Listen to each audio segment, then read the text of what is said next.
बिस्मिल्लाहिर्रहमानिर्रहीम। अस्सलामुअलैकुम मेरी प्यारी यूट्यूब फैमिली, उम्मीद करती हूँ आप सब खैरियत से होंगे। Welcome back to my channel.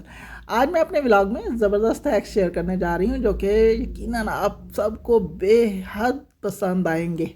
हर घर की ज़रूरत प्रेशर कुकर। खाना जल्दी पकाना हो, हमने कहीं जाना हो और जल्दी से जी खाना तैयार हो जाए तो हम प्रेशर कुकर उठाते हैं, या फिर मेहमानों ने आना हो तो प्रेशर कुकर को ही सबसे पहले तरजीह दी जाती है, या ख़ास तौर पर जॉब करने वाली ख़वातीन जो हैं वो प्रेशर कुकर का सहारा लिए बगैर खाना पका ही नहीं सकती।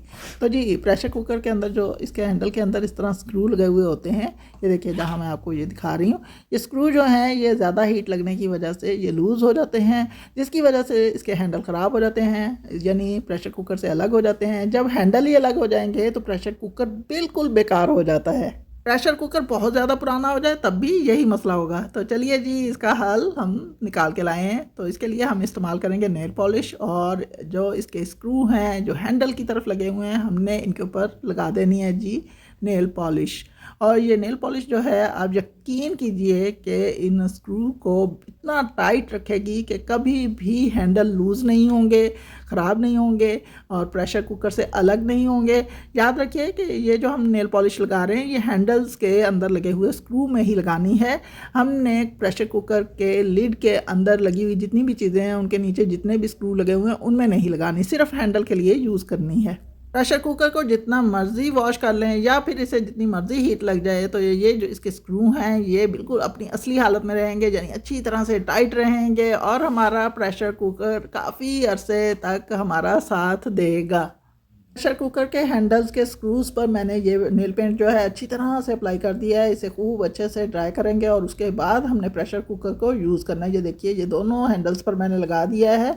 और कभी कभार यानी हमें महीने 2 महीने के बाद थोड़ा सा नेल पेंट हमें दोबारा से लगा देना चाहिए।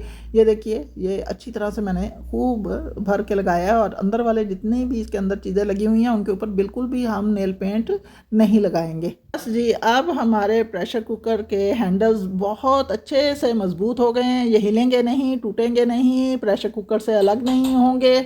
बहुत ही ज़बरदस्त हैक है, आज ही अपने प्रेशर कुकर्स पर अप्लाई कीजिए और मुझे दुआ में ज़रूर याद रखिएगा।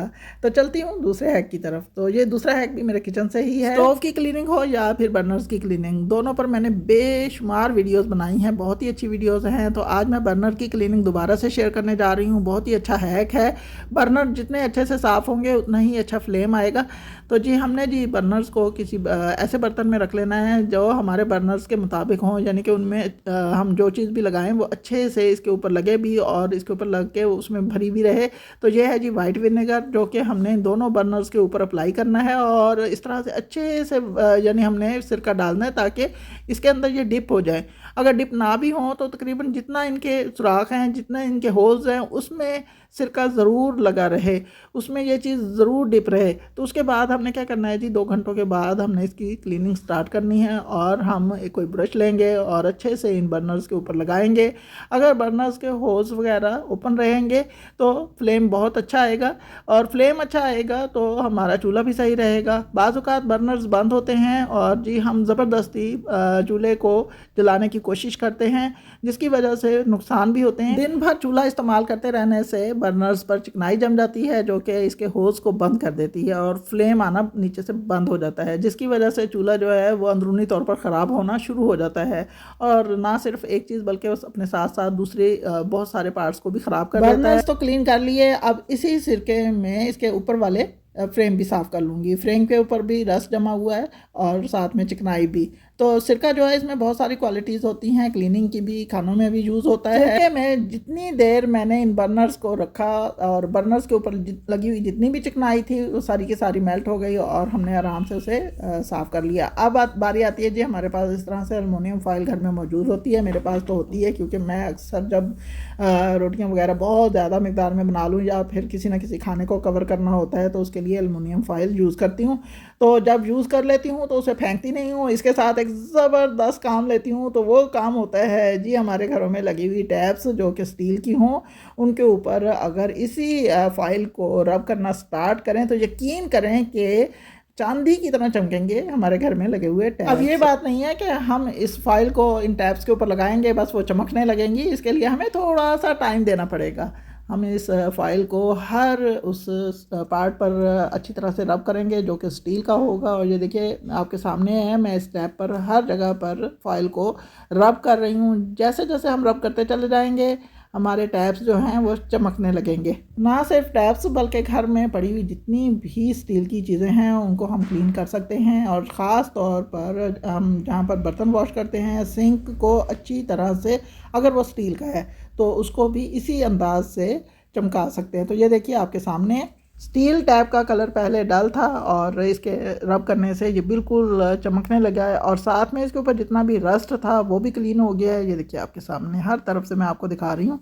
यकीनन आपको मेरा ये हैक भी बेहद पसंद आएगा। अब बारी आती है जी घरों में लगे हुए इलेक्ट्रिसिटी बोर्ड्स की, जो कि हर घर में, हर कमरे में, हर जगह पर मौजूद होता है, हर वक्त यूज़ होता है, हर वक्त इनके ऊपर हमारी फिंगर होती है तो इन पर मैल कुचाल जम जाती है। और मैल कुचाल को किस तरह से क्लीन करेंगे, तो हमने लेना है जी एक इस तरह से टूथब्रश जो कि मैंने क्लीनिंग के लिए रखा हुआ है, और साथ में थोड़ा सा पेस्ट लगा लेंगे और इसके ऊपर थोड़ा सा बेकिंग सोडा इस तरह से स्प्रेड कर लेंगे। बस जी अब इस पेस्ट के साथ हमने इलेक्ट्रिसिटी के गंदे से गंदे बोर्ड को भी चमका लेना है। जैसे ही हम इसके ऊपर रब करना स्टार्ट करेंगे यहाँ पर लगी हुई मैल कुचैल जो है वो मेल्ट हो जाएगी, यानी कि यहाँ से उखड़ना स्टार्ट हो जाएगी। अच्छी तरह से हर तरफ ब्रश लगाएंगे और याद रहे कि हमने इस बोर्ड की इलेक्ट्रिसिटी को स्विच ऑफ रखना है ताकि जी करंट का कोई खदशा ना रहे। खूब अच्छे से इसे रगड़ेंगे, इधर उधर रब करेंगे, पूरी तरह से पेस्ट को लगाएंगे, पूरी तरह से ब्रश को लगाएंगे। जहाँ जहाँ मैल कुचैल होगी उस जगह को ज़रा कुछ ज़्यादा टाइम देंगे। और उसके बाद जी हमने ये देखिए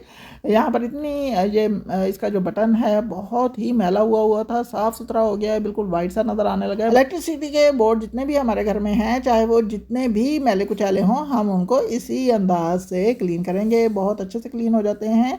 और इसके अलावा भी बहुत सारे तरीके हैं, बहुत सारे तरीके पहले भी मैंने शेयर किए हैं, लेकिन ये जो है इन सब में मुझे बेस्ट लगा तरीका। और इंसान हमेशा एक नई चीज़ की खोज में रहता है, एक नए काम की खोज में रहता है, तो मैं तो हर वक्त इन्हीं कामों में रहती हूँ। तो आज मैं एक पराठा भी नया ही लेकर आई हूँ। बहुत ही अच्छा पराठा बनता है और बहुत ज़्यादा परत बनते हैं, बिल्कुल न्यू ब्रांड, यानी ये रेसिपी आपके साथ शेयर करने जा रही हूँ पराठा बनाने की। और बहुत ज़्यादा वर्कियाँ बनती हैं। आपने अगर वर्कियों वाला पराठा खाना है तो इस पार्ट को आपने पूरा देखना है। तो बस जी हमने इस तरह से इसको बंद करके और ये देखिए इस तरह से खींच लेना है। इसके अंदर हमने बटर लगाया है, यानी घी वगैरह लगा लिया है। और इसके बाद हम इसको यूँ फोल्ड करेंगे। फोल्ड करने के बाद अपनी फिंगर से इसको दरमियान में से इस तरह से दबा देंगे। दबाने के बाद इसको इस तरह से डबल कर देंगे। डबल करने के बाद हमने यहाँ पर नाइफ से इसे कट लगाया हो। ये देखिए अंदर आप इसकी परत देखिए कितनी परतें बनी हुई हैं। बस इसी तरह से हमने अब इससे बेल लेना इस पराठे को, और जितना छोटा बड़ा रखना है उसी अंदाज से हम इसे उतने ही साइज़ का रखेंगे। और बहुत ज़्यादा पतला रखेंगे तो फिर परत ज़्यादा नहीं बनेंगे। मैं पराठा जो है हमेशा दरमियाने साइज़ का ही बनाती हूँ। बहुत ही धीमे हाथ से इसे थपथपाएंगे। अगर बेलन भी लगाएंगे तो बहुत ही हल्का हल्का लगाएंगे। अगर इसके ऊपर चढ़ के बेलन लगाएंगे तो बस जी परत भी बैठ जाएंगे और पराठे पर परत नहीं बनेंगे। तो बस जी हमने अब इसे पकाना है उसी अंदाज से जिस तरह के हम पराठे पकाते हैं। एक काम आपने ज़रूर करना है कि जैसे ही पराठा तवे पर डालें तो फॉक के साथ उसके ऊपर थोड़े से डॉट्स ज़रूर लगा लें, इससे पराठा बहुत ही खस्ता बनता है। तो ये था जी मेरा आज का बहुत ही यूज़फुल व्लॉग। अगर आपको मेरी ये वीडियो अच्छी लगी हो तो प्लीज़ मेरे चैनल को सब्सक्राइब कीजिए, लाइक्स दीजिए, कमेंट्स कीजिए, शेयर ज़रूर कीजिए। दुआओं में याद रखिएगा। अल्लाह हाफिज़।